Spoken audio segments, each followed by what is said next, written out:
And honestly, it was horrifying. Bread full of grit, rotten meat boiled in sadness, water that sent you straight to the afterlife, and spices, bro. If you weren't rich, you didn't even know what flavour was. They ate bark, boiled grass, and spices. Things got so dark we can't even say it out loud. You didn't even know what flavour was. So before we bite into this historical train wreck, and spices, drop your location so dark we can't even say it out loud. You didn't even know what watching this medieval flavour was. Before we bite into and if this video makes you even slightly spices, drop your location so dark you can't even say it out loud. Didn't snack next to you. Viewer discretion is strongly advised. Maybe subscribe or just vibe. This is for educational and entertainment purposes only. Dim the lights, snuggle in, and prepare for the worst dinner in history. This is why food sucked in medieval times. Imagine you're waking up in a small, cold, smoky hut in northern Europe. It's the year 1315. You've slept on a straw mattress that smelled vaguely of mould, and you're already hungry. But that's normal. You're always hungry. You get up and reach for what you have. Bread. Maybe a crust from the day before, maybe from something freshly baked by your wife or mother. It's dense, coarse, dark. You chew it slowly, and you don't expect much. It fills your stomach, and that's all it's meant to do. What you don't know is the flavour of bread might just drive you mad. Bread wasn't just food, and that's all it's meant to do. Made up as much as the flavour of bread might just drive you mad. And for most poor villagers, that bread wasn't made of soft white wheat. It was made of rye. Rye was easy to grow. It survived cold, wet seasons. It did well in poor soil. It was the grain of don't get comfy. But rye had a secret. For the wealthy, that fungus called ergot. You don't expect much. It grew on the grain, especially in wet years, and that's all it's meant to do. And it didn't look particularly alarming. That your bread might just drive you mad. Speck here and there. In the Middle Ages, bread wasn't just food. In a time when most people couldn't read, it made up as much as 3/4 certainly didn't know anything about microbes or mycotoxins. Mouldy grain wasn't necessarily a red flag. It was food. It was what you had. And so people baked their bread. They shared it with their families. They fed it to their children. They fed it to the old, the sick, the hungry, and then the symptoms started. At first it was numbness in the fingers, then burning sensations, strange hallucinations. Some thought their limbs were on fire, others saw visions of demons or angels or monsters crawling from the walls. Some lost control of their spasms and fits. It wasn't long before people started calling it something terrifying, St. Anthony's fire, and that name stuck. Villages were stricken by waves of madness. Some people went blind, some wandered off and were never seen again. Others died slowly, painfully. Some people went blind, or toes rotting from the wandered off and were never seen again. No one really understood what was happening. God, cursed. Some people went or toes rotting and wandered off and were never seen again. No one really understood what was happening. The one who always mumbled. Some people went or toes rotting and wandered off and or maybe no one really understood. The world where every misfortune had an explanation. People were desperate for someone or something to blame. But the world where every misfortune had an oral explanation. People were desperate for someone or something to blame. But the world where expensive oats were for animals. And famine that season of 15, the rain started early. The weather turned cold. Crops failed across Europe. What little grain was harvested often came already infected. And the people, desperate, starving, ate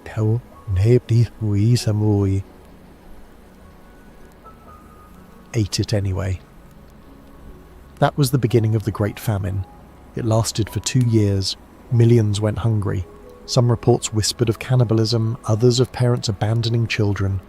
It was a time of darkness, dampness, and despair. And through it all, bread remained on the table, even if it came with madness baked in. Some people tried to stretch their grain supplies by adding things to the dough. Tree bark, crushed peas, even powdered roots. But these substitutions made the bread hard, bitter, and often even more dangerous. In towns and cities, bakers were sometimes punished for selling an underweight or spoiled loaves. But out in the countryside, no one was watching. There was no law to protect you from your... And yet bread was more than just food. It was sacred. It symbolized the body of Christ. To eat bread was to be part of something holy. And when that bread turned against you, people felt that too. It wasn't just a spoiled crop. It was a spiritual crisis. Monasteries offered prayers. Pilgrims walked for days to ask saints for healing. St. Anthony, the one the disease was named for, had an order of monks dedicated to helping those who suffered, but there were too many, far too many. And while the holy men prayed, the peasants kept baking, Women, especially, bore the weight of this burden. In most homes, it was the women who milled the grain, mixed the dough, and watched over the hearth. If the bread turned out bad, if it made someone sick, who else would people blame? Rumours turned into accusations. Accusations turned into trials, sometimes worse. Still, you had no choice. Your belly didn't care about fungal spores. Your children were crying.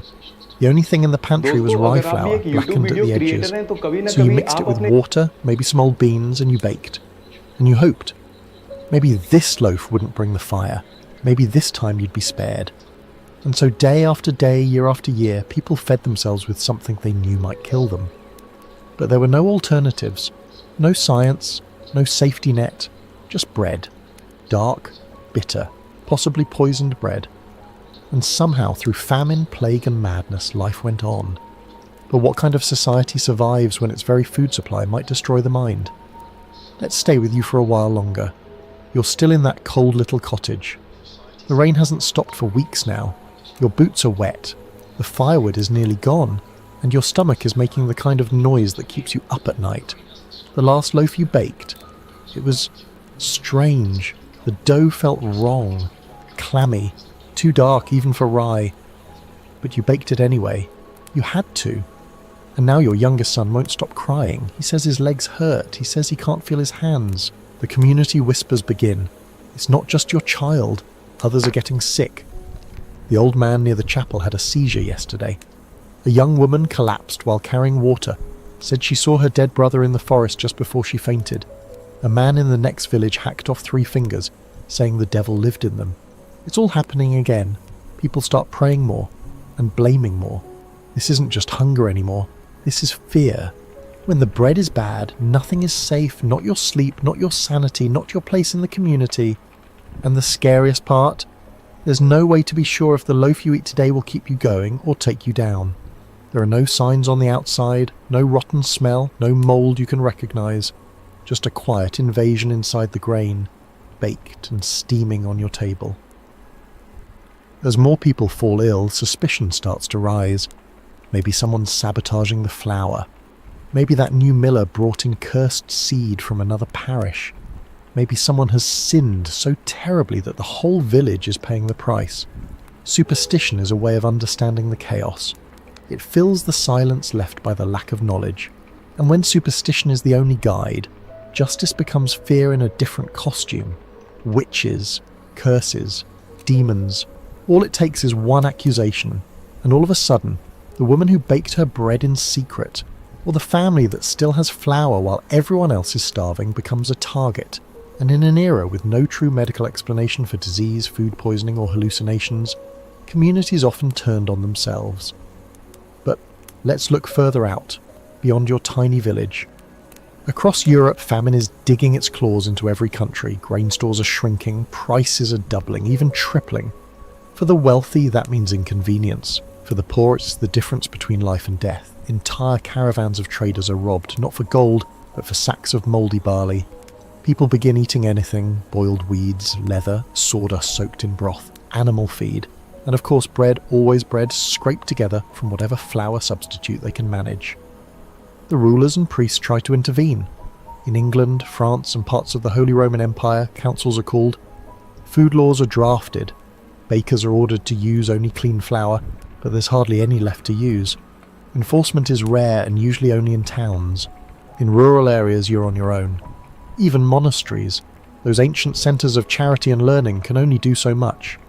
They offer thin porridge, a bit of cheese, a bit of bread, if they have any to spare. But they're suffering too.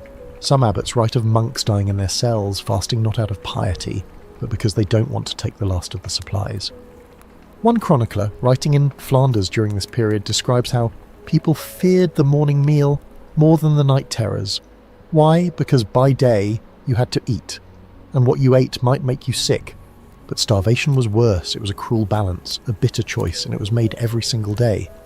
Millers too became figures of suspicion. They controlled the grinding, they handled the raw grain. If the flour was bad, it must be the miller's fault. In some regions, angry peasants rioted against the local mills, setting them on fire, or seizing the stores of flour by force. This wasn't just food, it was power, it was life, held in the rough wooden boards of a creaky windmill. And when people couldn't find real flour, they made do with mock bread. You take ground peas, a handful of hay, a few shavings of tree bark, you mix it into something vaguely dough-like. You bake it if you still have firewood, and you try to eat it. The smell is awful, the texture is worse. It sticks to your teeth and tastes like ashes, but it's warm, and you don't want to die, so you eat it again the next day. There's no poetry in this survival, it's just desperation, and repetition, and praying that your next meal won't betray you. In some areas, rumours spread of rich households having white bread, fine wheat loaves baked with butter and honey, served beside cured meats and fresh wine, hoping a monastery or town will feed them. Others abandon the elderly in the woods, and through it all, people keep baking, because they must, because there's nothing else. Years later, some survivors will remember those days as a fog. Others will remember the faces of the dead, but nearly all will remember the bread. The heavy, bitter, fear-soaked bread that carried them through hell and nearly broke their minds. But what happened when people finally did stop trusting bread? The famine eventually ended. Not with a bang, not even with celebration, but with a slow, quiet change in the weather. Around 1318, the rains began to let up. The sun warmed the fields again. Seeds planted with little hope finally took root.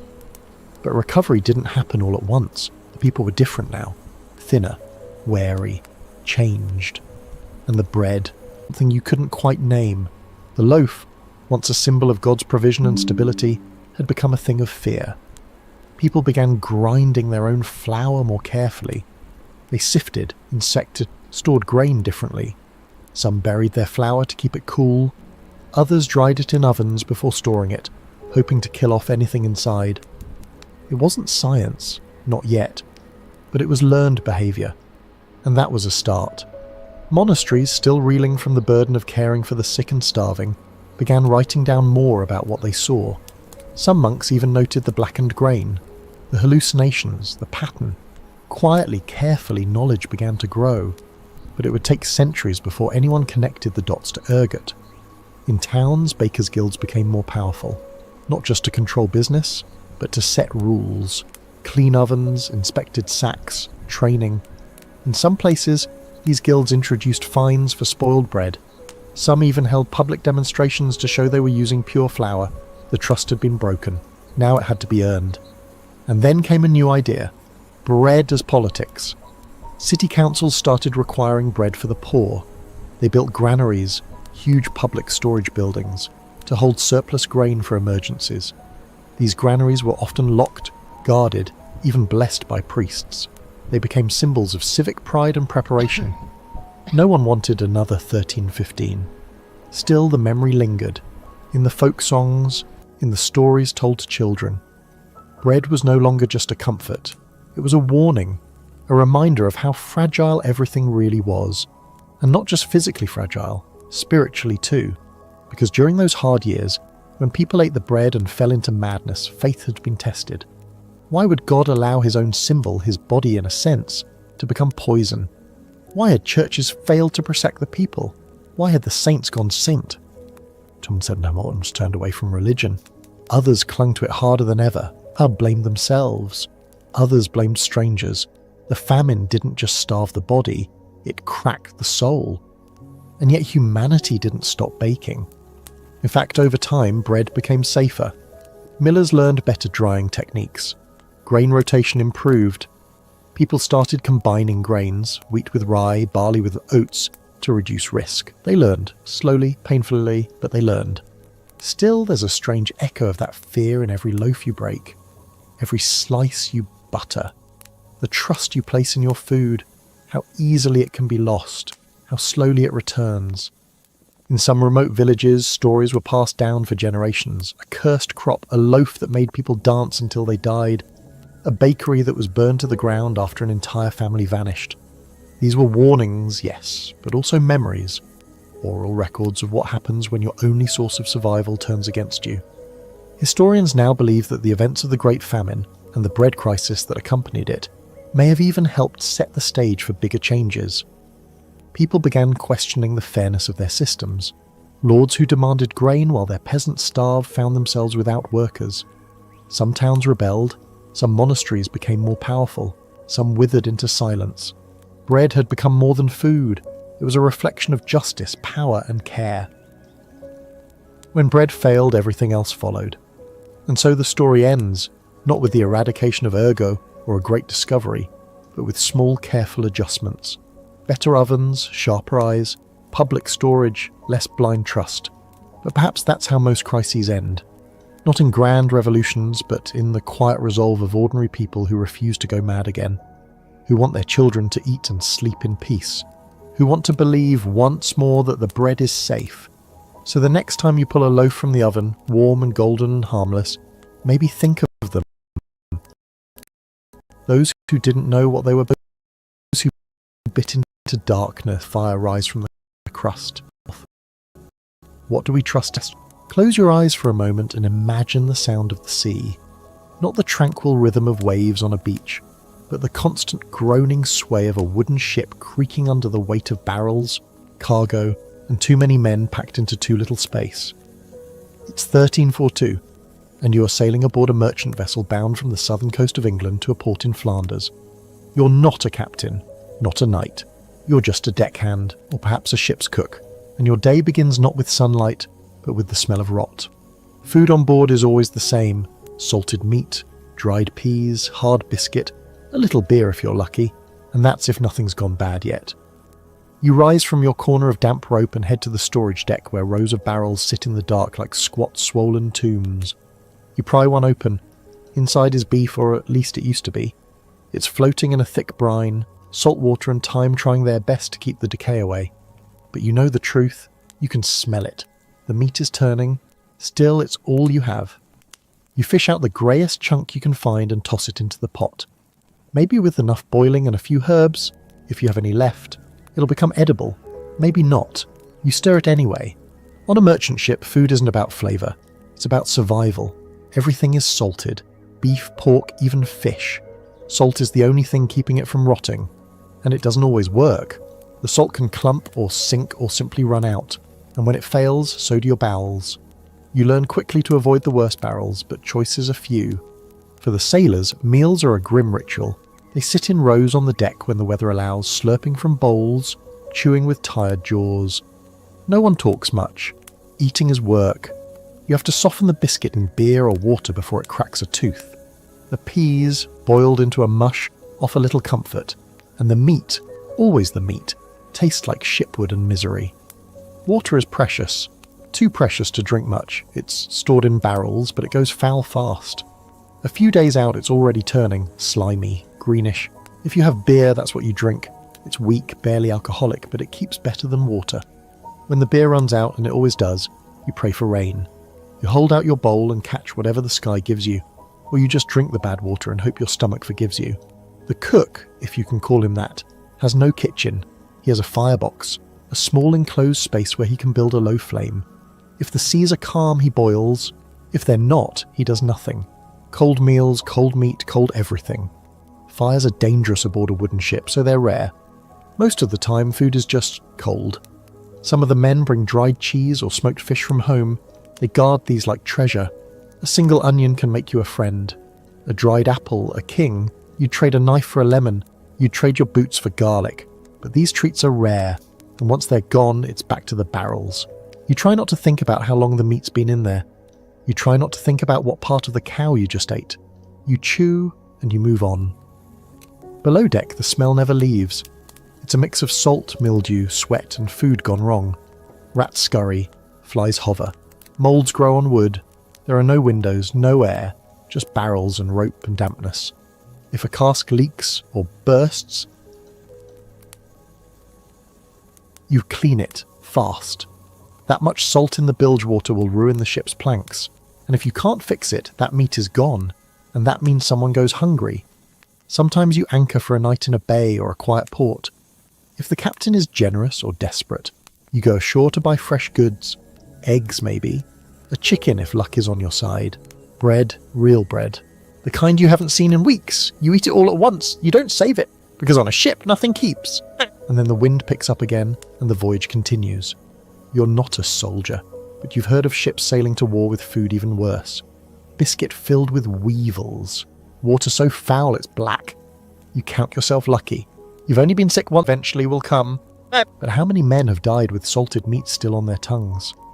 The days blend together at sea. Sun, salt, wind, hunger. The ropes creak, the sails flap, and the sea is always moving, sometimes gently, sometimes like it wants to kill you. You eat the same thing every day in the same way, with the same tired faces around you. The salted meat is turning sour, the biscuit is hard as rock. The peas are mush, but not in a good way. You chew, you swallow, and you hope it stays down. Food storage on board a medieval ship wasn't clever. It wasn't efficient. It was just practical. Barely. Everything was packed in barrels, beef and pork mostly, salted heavily, stuffed in layer after layer. Some barrels weren't even sealed properly. If the wood warped or cracked, the saltwater brine could leak out and the meat would start to decay faster, and there was no backup. If a barrel went bad, it stayed bad. You didn't throw, the bottom half was still good. Some men tried to get creative. The cook might hang fish to dry from the rigging. If the weather was hot and dry, the fish would cure in the open air. If it was wet, the fish would rot before it dried. Either way, you ate it, because hunger doesn't leave room for pride. When supplies ran low, captains would ration the food. Smaller portions, longer waits. There were no clocks on board, just routines. You ate when the bell rang, you didn't ask questions. If you asked for more, someone else got less. Fights broke out sometimes, over a chunk of pork, a half cup of beer, a scrap of bread someone tried to hide in their coat. Food was power, everyone knew it. And then there were the maggots. Yes, the biscuits. Those hard, flour-packed ship's biscuits were famous for it. Weevils laid eggs inside the flour before it was even baked. By the time you bit into it, those eggs had hatched. You didn't always see them. Sometimes you did. Little white larvae wriggling in the cracks. Some sailors tapped their biscuits on the table first to shake the bugs out. Others didn't bother. They just ate. The bugs were protein, after all. Below deck, things were worse. The food storage area was dark and damp. Barrels sometimes leaked, and the smell of rotting meat would settle in the air like a fog. You had to rotate the barrels regularly, check the brine levels, shift things around to prevent mould from spreading. If you didn't, everything spoiled faster. And when someone got sick, and someone always did, it was hard to tell what caused it. Was it the meat, the water, the lack of fresh air, the mould in the biscuit?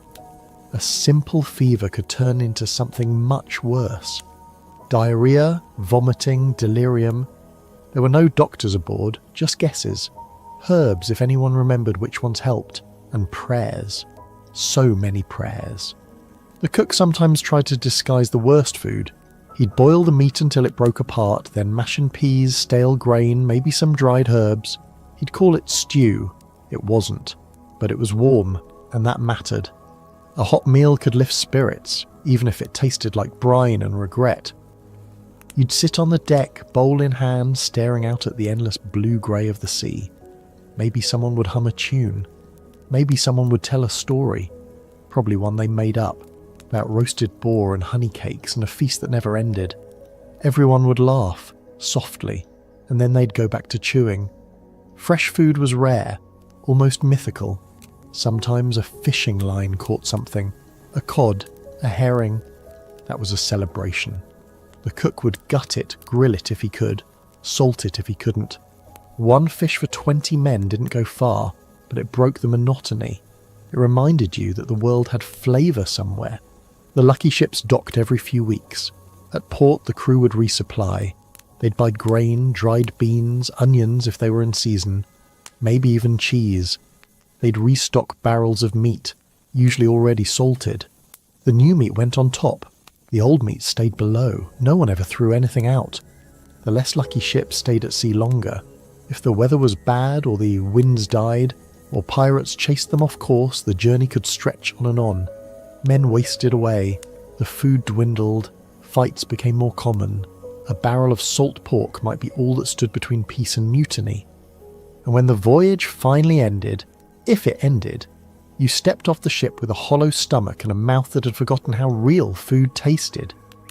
You'd walk into the nearest tavern, order whatever the cook had, and cry when the bread came out warm, soft, fresh, real. You'd eat with both hands, not caring who watched.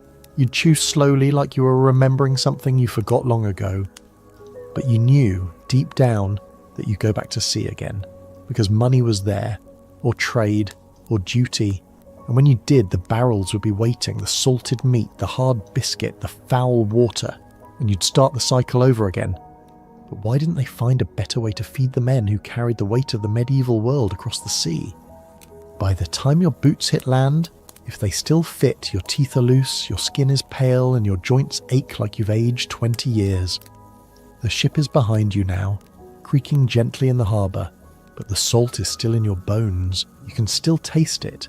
Everything tastes like it. The meat, the water, even your own mouth, salt and rot all the way down.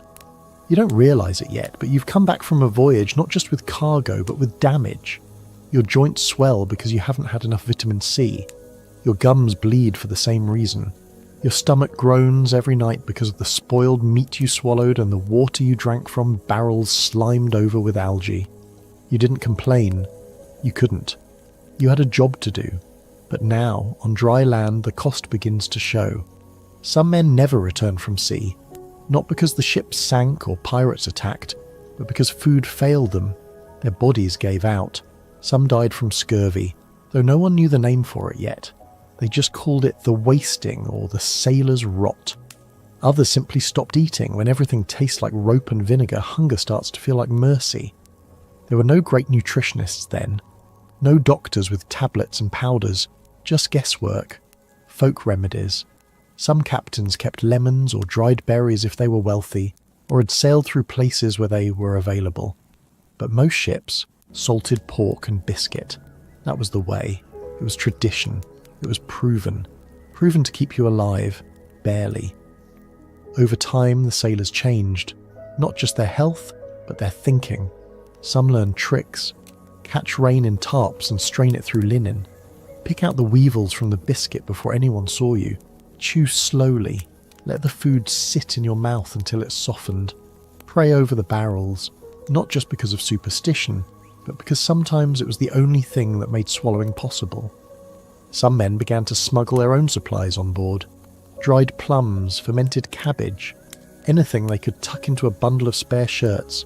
The cook might steal a little extra onion for the stew if he liked you. You kept your friends close, your rations closer. Back in port towns, people knew the signs. A sailor who walked stiffly with red cheeks and sunken eyes probably hadn't eaten fresh food in months. They'd give you pity or charge you double, sometimes both. Eventually word spread. Slowly, quietly. Captains started adding dried fruits. Lemons when they could get them.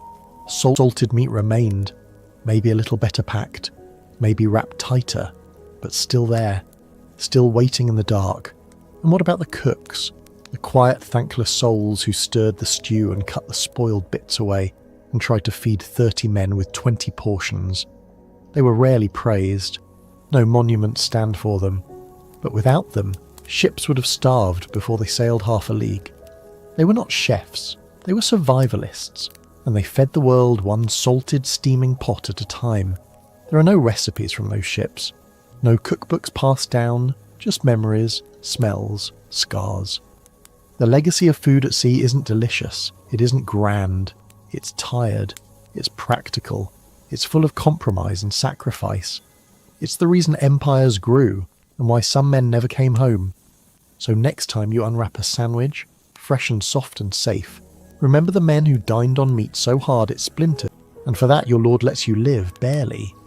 Your stomach growls before your eyes even open. That's normal. It growls every morning. You slept in your clothes.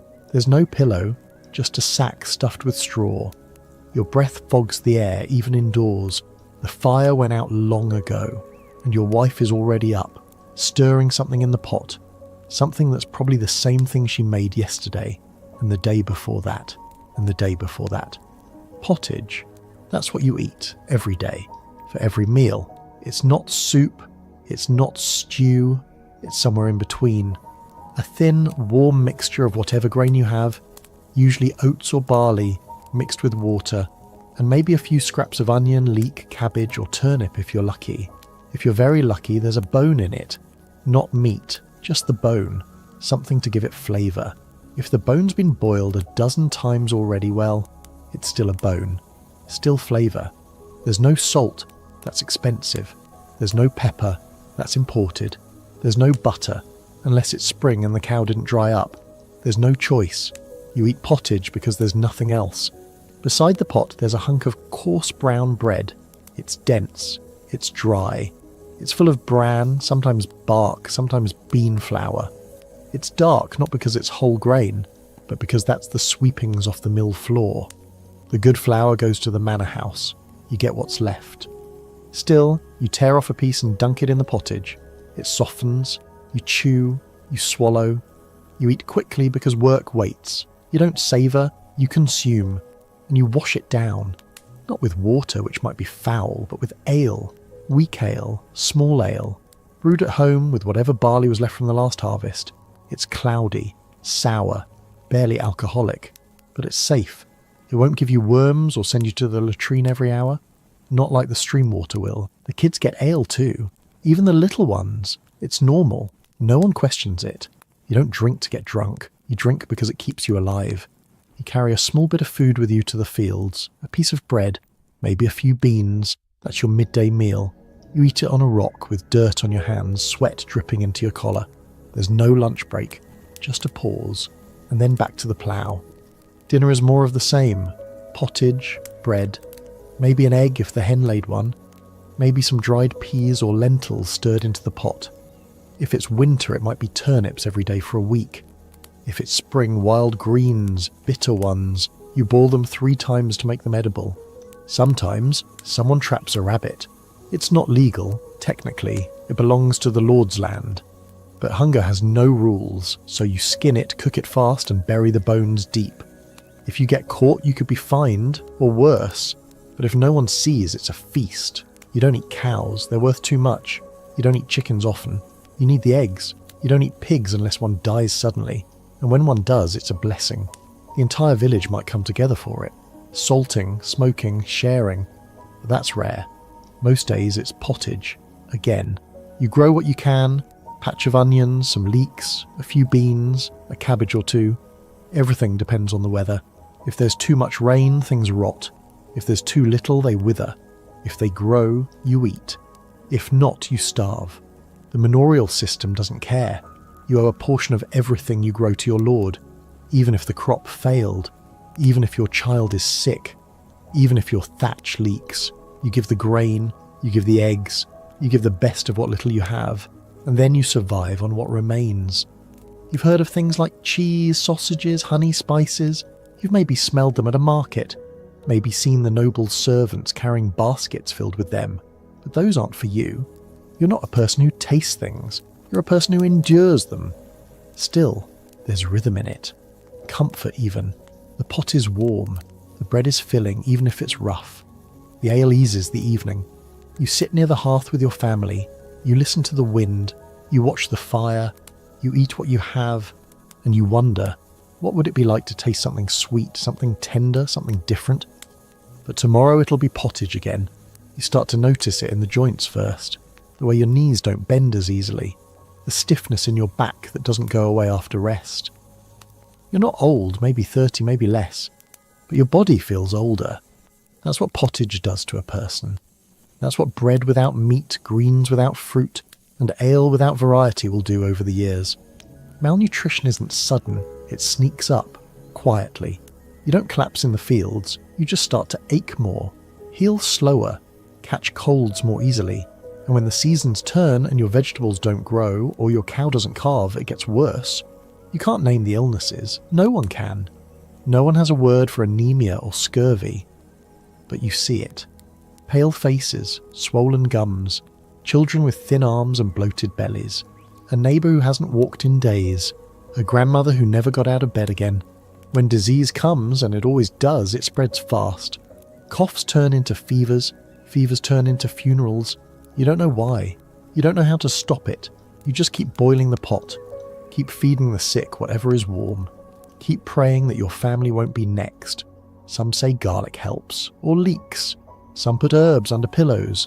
Others burn rosemary or wear little pouches of sage and mint around their necks. Folk wisdom, church teachings, instinct, anything that gives a sense of control. Sometimes the priest says it's God's punishment, that sin has brought sickness, that fasting is holy, but fasting isn't a spiritual choice when your grain bin is empty. It's just what's happening. And through it all, pottage, always pottage. The recipe never changes. You boil water, add grain, stir in whatever you've got. Onions? Great. Peas? Even better. Nothing? Then just water and oats. You boil it longer to soften it. You eat it slowly to make it last. Some women get creative. They shape pottage into small cakes and fry them on a hot stone if there's a bit of fat left over from a pig slaughter. That's a treat. Fried food is rare. Most meals are boiled because boiling is efficient. It's safe. And it keeps the food from burning. You've eaten the same thing for weeks, months, years. You don't complain. It's just life. Sometimes the mind stops wanting variety. You stop dreaming of roasted meat or buttery pastries. You start dreaming of enough. A full bowl, a second piece of bread, a spoonful of dried apple tucked into the edge of a meal. You help your children finish their share first. That's what a parent does. You learn to stretch it. You learn to skip seconds. You learn to listen for the wind, because if a storm ruins your barley crop, next season's pottage will be even thinner. Community helps. When someone's crop fails, others share what they can. Not because they have extra, but because they know next year it might be them. You trade what you can, eggs for onions, milk for dried beans, a bit of wool for a few pieces of bread. And then there are the hunger years. They come like ghosts. Maybe it's too much rain, maybe a late frost, maybe disease in the livestock. Suddenly the meals get smaller, the pot gets thinner, you skip lunch, the children cry at night. You feel it in your bones, not just hunger but fear. The worst years don't kill fast. They grind people down slowly. Neighbours shrink, children don't grow, a baby is born too weak to nurse, and the pottage keeps boiling. Every day someone stirs it. Every day someone eats. Even if it's just hot water and memory. The seasons change, the rhythms continue. You plant, you reap, you store, you give to your Lord, you keep what's left, you hope it's enough. And when you lift that wooden spoon again, feel the steam on your face, you say a quiet prayer, not for something better, but for enough to make it through winter. But how long can a life survive when the same thin meal is all it ever knows? The years pass. You've eaten from the same bowl for decades now. It's chipped along the rim, stained, but still whole, just like you. You've raised children on pottage, watched them slurp at the same hearth where you once did. You've taught them how to stretch flour, how to scrape the crust from the pot, how to brew ale from the dregs. Not because you wanted to, but because you had to. This is life, and this is food. Your hands are rough now, cracked, scarred from years in the field and near the fire, but they still stir, still slice turnips in winter, still knead dough when the barley comes in thick. You still listen to the pot bubble, still breathe in the scent of something warm. Not delicious, not exciting, but warm, and that's enough. You no longer dream of rich meals. You've stopped caring what the nobles eat. They're far away. Their meats and pastries might as well be stories. You care about the next harvest, about the onions in the ground, about whether your cow will survive the frost. That's your wealth. Not gold, not grain stores, but another season of enough. Sometimes you visit the church not just to pray, but to read the notices. The Lord's men post new laws about hunting, about grain, about taxes. The church posts fasting days, saints' feasts, days when meat is forbidden, as if meat ever touches your table anyway. You smile when they mention abstinence, because for your family it's just called Tuesday. The priest gives sermons on gluttony. You sit in the back and listen, not because you disagree, but because you've never had the chance to be a glutton. You wonder if the priest has ever eaten pottage for 30 straight days. But you don't complain. You never did. Complaining doesn't sow fields or fill bellies. You take what you have and you stretch it. That's what everyone does. That's how your grandmother lived. That's how her mother lived. That's how your children will live too. The meals change a little with the years. Sometimes someone marries into a new family and brings a trick. how to store beans so they don't mould, how to dry herbs for the winter. Sometimes a new vegetable appears from the market. You taste it, you learn to cook it. Then it becomes part of the rotation. Nothing fancy, just something else to stir into the pot. Then one winter your leg doesn't heal right. You sit near the fire more. The children bring you food now. They've learned well. The pottage is still thin but not flavourless. There's sage in it, maybe garlic. You taste effort, care, continuity. And when you close your eyes one final time, the fire still crackles, the bowl is still warm, and the spoon is still in reach. You were never famous, never written about, but you fed a family, kept a house warm, worked a field, and stirred the same meal until it gave strength to others. That's not nothing. History remembers kings, it remembers wars and castles and treaties, but the world was built by hands like yours. Gritty, calloused, steady, stirring pottage, brewing ale, passing on what little knowledge there was. And now, centuries later, the recipe still echoes. Not on royal scrolls or in gilded books, but in the smell of boiling grain, in the scrape of a wooden spoon, in the shared silence around a simple steaming pot. So next time you feel tired of leftovers, of repetition, of the small rhythms of daily life, remember those who never had the chance to choose anything different. And ask yourself, is it really so boring to eat the same thing every day, if it means you get to eat it all? Picture a grand stone manor, the kind with high walls, draughty halls, and a dining hall large enough to echo every spoon drop. It's early morning, the servants are already busy, fires are being stoked, water hauled in heavy pails, and deep in the heart of the building the kitchen comes alive, not with joy but with labour, endless, thankless labour. Now picture yourself not at the noble's table, but standing barefoot near the oven, apron soaked from yesterday's stew, elbow deep in flour that was sifted to remove the insects. You're not a cook by trade. You were born into this role. Maybe your mother stirred these same pots. Maybe her mother before her. The kitchen isn't a place of creativity. It's a battlefield. Not for glory, but for survival, for order, for status. Because even in a kitchen, especially in a kitchen, everyone has a place. At the top is the master cook, sometimes trained in a noble household, sometimes brought in from abroad. He wears clean sleeves, he manages the menus, he decides who eats what and when, but he doesn't wash pans, he doesn't skin rabbits. That work falls to the lower hands, the scullery maids, the turnspits, the spit boy, the dishwiper. Job lower than the last. And the food? It mirrors this same pecking order. The lord of the manor dines on roasted game, swan sometimes, or peacock with its feathers stitched back on for flair. He eats meat wrapped in pastry, fish stuffed with herbs, eggs boiled in wine, and sauces thickened with almonds and brightened with saffron, imported, expensive saffron.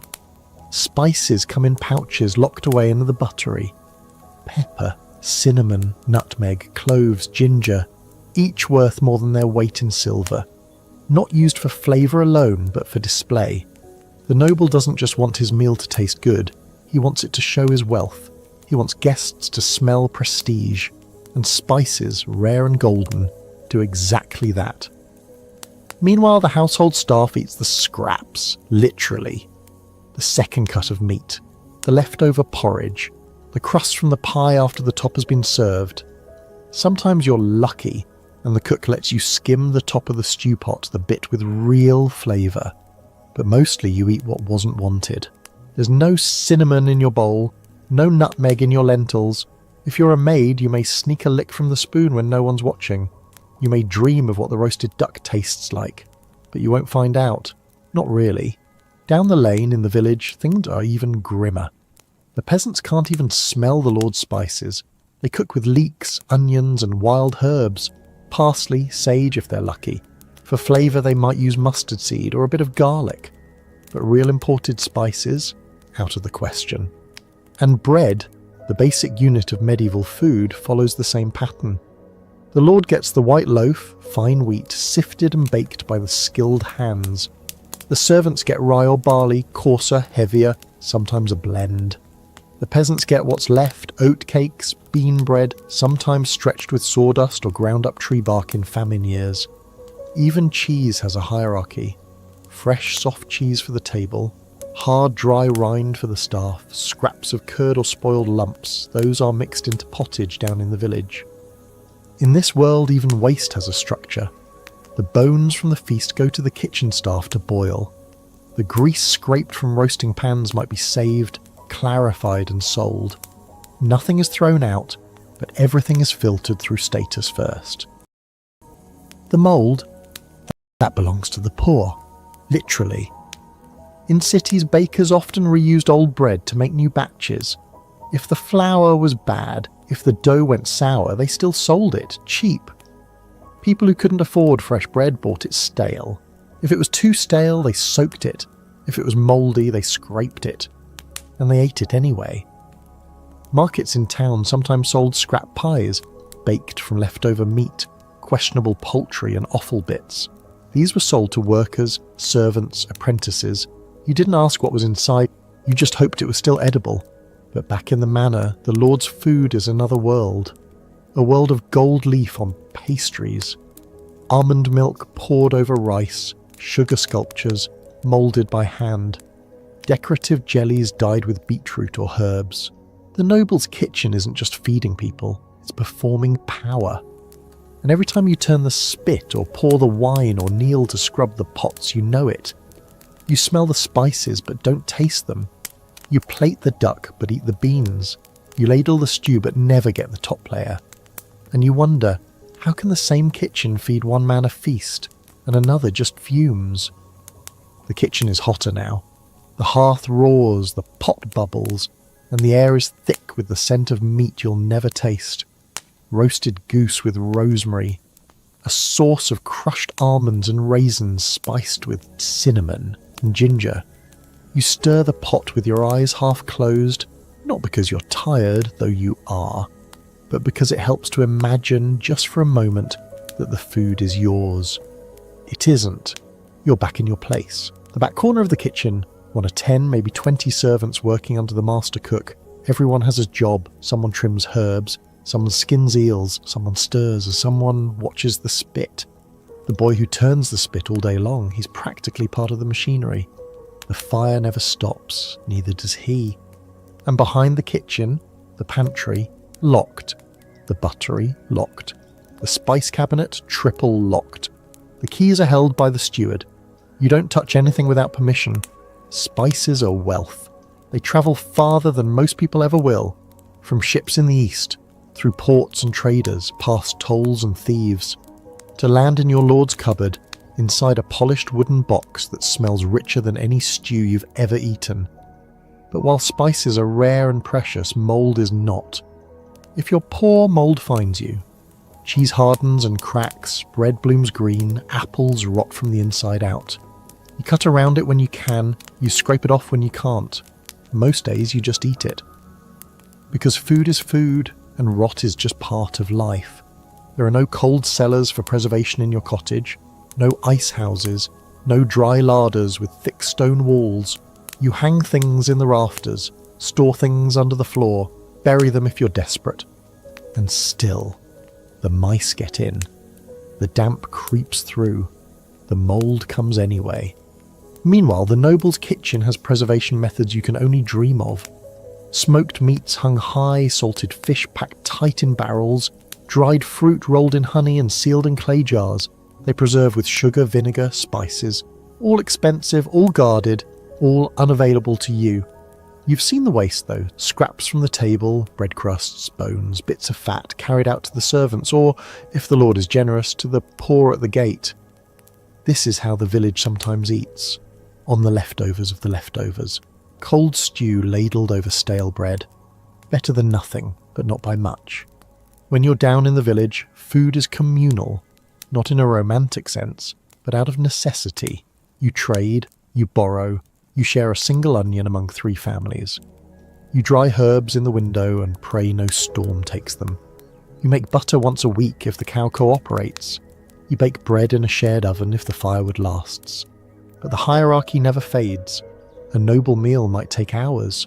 multiple courses, fish, then fowl, then meat, then pies, then sweets, a table crowded with trenchers, thick slabs of bread used as plates soaked with sauce, tossed aside afterward or given to the dogs. You eat from a clay bowl with a wooden spoon. If you have a second spoon, it's for guests. If not, you share. You hear talk of people who can afford to fast for religious reasons, not because they must, but because they choose to. That kind of choice is unimaginable. You fast because the barley didn't grow, because the hen stopped laying, because your neighbour's flour barrel ran out, and yours never filled to begin with.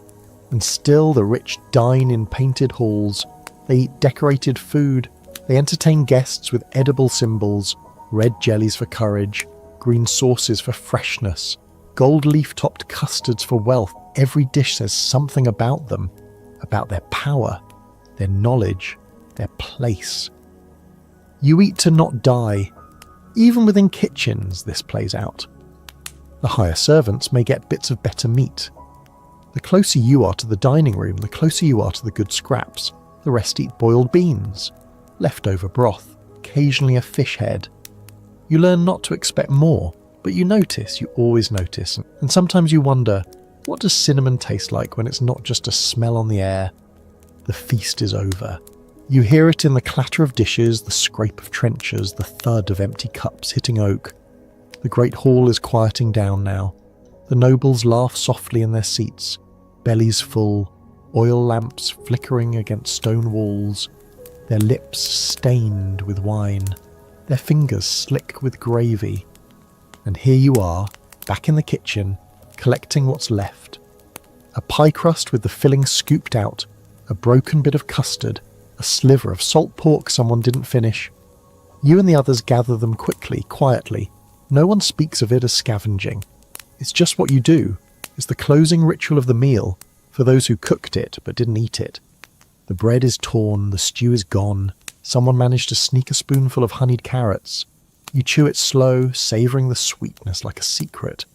And for a moment you remember why people care about food at all, because flavour means more than pleasure. In this world it means access, status, power.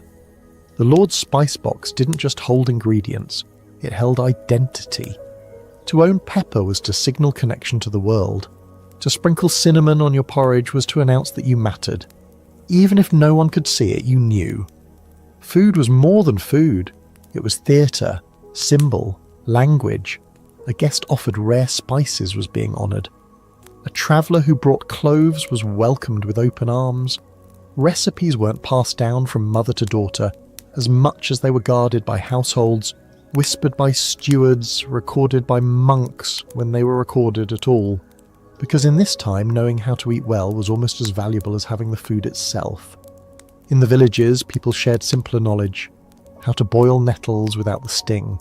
How to turn spoiled milk into curd. How to smoke meat over a slow fire for winter. These were survival recipes, built on trial, error, and generations of watching pots that rarely changed. The cook in the manor might use saffron, cardamom, even sugar if the steward allowed it. But you learn to flavour with salt only when it's available, mustard when it's wild, vinegar if you're lucky. And most days you eat without flavour, without difference, without memory. The smell of roasting meat becomes a kind of music you don't dance to. The sight of pastries on silver trays, a dream seen through glass. They pass you by like carriages through the village, noticed but never touched. You think of how the rich feast on saints' days and holidays, on weddings and hunts. You wonder if they ever eat alone, if they ever sit quietly with a bowl of porridge and nothing else, if they ever chew in silence. And you wonder too, do they know how you eat? Have they ever tasted bean pottage left out overnight? Have they scraped mould off a loaf to feed their child? Have they eaten onion skins when the bulb was gone? They probably haven't, but their world depends on you, on your hands peeling root vegetables, on your fire that stays hot even when the snow falls, on your eyes that can tell when the stew will curdle. You are the engine of the kitchen, the flame behind the feast. And though you'll never sit at that table, your shadow is always there. Eventually the kitchen quiets too. The dishes are stacked, the fire banked, The air still smells faintly of cinnamon and duck fat, and your belly is half full, which is more than usual. You lie down on a mat in the corner, apron still on, and close your eyes. And you dream, not of riches, not of velvet chairs or golden spoons. You dream of a meal with flavour, a meal that belongs to you. Because in the end, it was never just about the spices or the mould. It was about who had the right to taste joy and who only got to sell it. You sit at the table, bowl in front of you, spoon in hand, but you don't eat. You haven't eaten all day.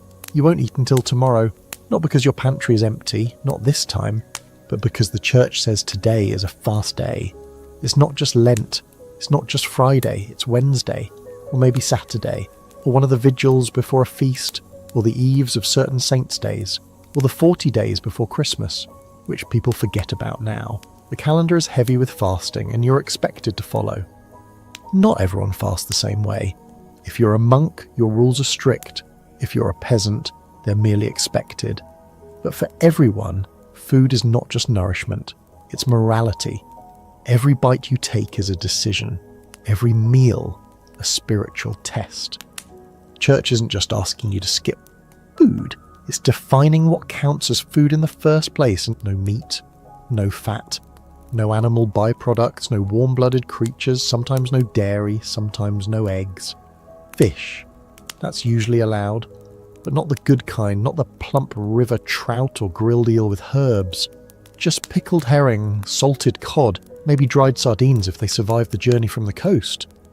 So you sit and eat fish, not because you like it, but because it's not meat. And you chew bread without butter, because indulgence is sin. The idea isn't to make you suffer, but you suffer anyway. In the monasteries, meals are even bleaker. Monks eat in silence. One reads scripture aloud while the others chew slowly. Meat is banned. Meals are repetitive. Boiled beans, Lenten pottage, black bread. The richer the monastery, the more variety.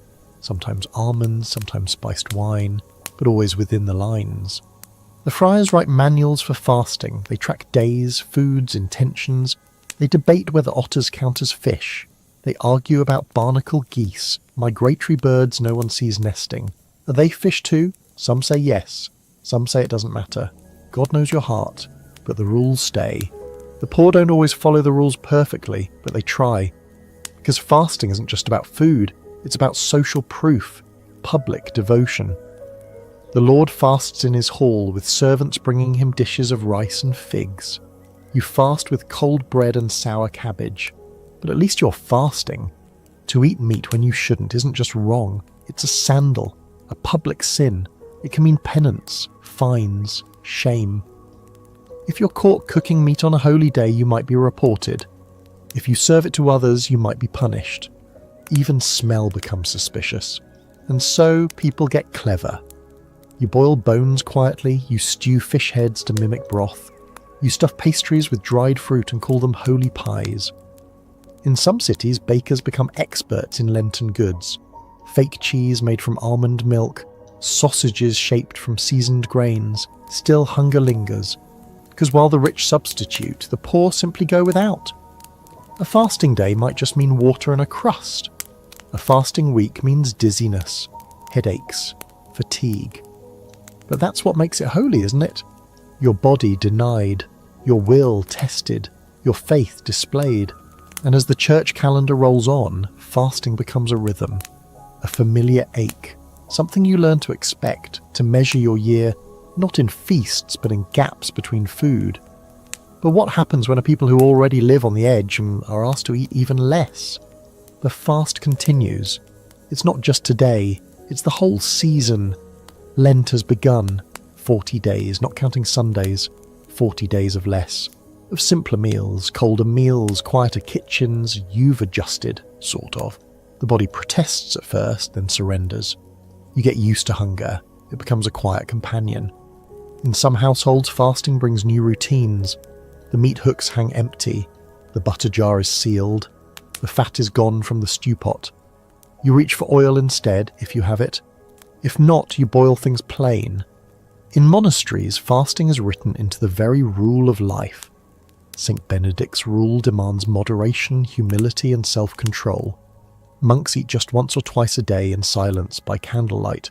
They weigh their bread, count their beans, fast not just with food but with speech, comfort, warmth. Fasting is a doorway to heaven, they say. The less you eat, the more you listen. In cities, fasting becomes performative. Bakers advertise Lenten bread. Fishmongers make a fortune. Markets shift with the season. Meat stalls are boarded up and fish stalls overflow. Prices rise, salted fish becomes currency. Herring ships double their loads, monasteries order barrels of eels. Inns serve watery fish stew instead of mutton. The economy bends to the church calendar. Even food knows when it's holy time. But not everyone can afford to fast properly. The poor have no salted cod, no almond paste, no imported figs. Fasting for them is often indistinguishable from regular hunger. They can't replace meat with fancy fish or sweetened bean paste. They just stop eating what little they had. They fast because they must, and they hope that counts. Still, the church insists that fasting must be a choice to have value. You must intend it, you must understand its meaning. But for many, that meaning gets blurry when the cupboard's already bare. And then there's suspicion. What happens when someone doesn't fast? What happens when a neighbour's chimney smells like roasting meat on a Friday? In some villages, it's just a rumour, a glance, a whisper.